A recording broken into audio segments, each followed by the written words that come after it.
Okay, I had to check the watch to see what day it is. Today's Monday, 25th of March. I'm sure you can hear the wind rolling in the background. Just out here securing my solar trackers. We have a high wind event coming through. There's wind speed gust 55 to 60 miles an hour starting after 1 p.m. It's a little after 10. It's already ripping through. I've got this big one here, which is 14 feet tall, 10 feet wide, strapped down. That guy over there is also strapped down. He's about 13 by 10.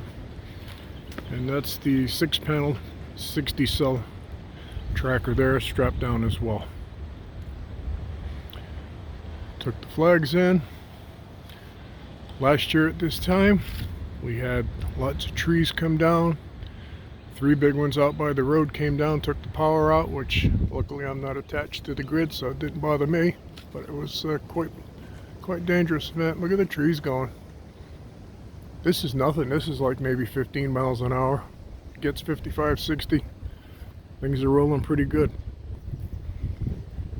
Spring's kicking in. That's it. Just a quick update here in Middle Tennessee. This is for all Middle Tennessee, the weather watch. It's picking up. Really picking up. Alright, just a quick video. Hopefully we'll make it through the night. It's supposed to be on till tomorrow sometime. Tuesday. Alright, that's all for now. Stay safe, stay vigilant, prepare for the wind if you're in the area. Over and out.